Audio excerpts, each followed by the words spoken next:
Hello and welcome to Excel Data Manipulation. Quick, simple, and easy. In this video, we will learn quick ways to apply a simple filter to our data. First, you must have the top row of your table to be as column headers. Second, make sure that you don't have a last row right after your data that has some total, average, min, max, or similar. If there is such row, add an extra one above to separate it from the plain data table.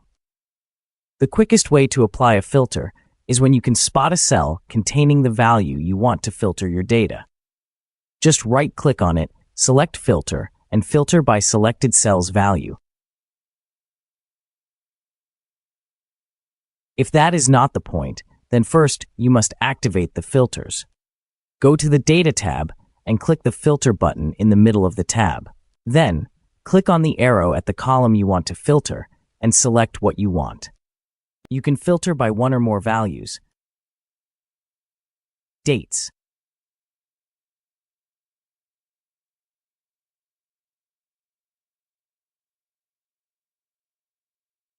or numbers.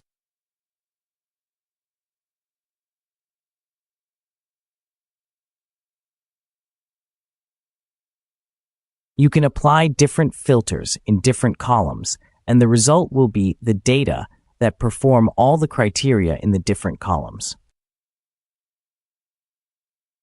If you modify some data cell, then it's a good practice to click the Reapply button on the Data tab in case some of the filtered results might be different now.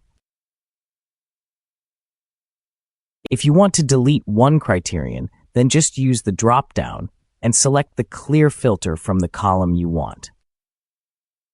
If you want to clear all the criteria, click the Clear button in the middle of the Data tab. If you want to remove the filter feature from the top row, just click on the Filter button on the Data tab. Keep in mind that the sorting order you have is totally independent of any filter criterion you apply to your data. Thank you for watching, and see you on the next video.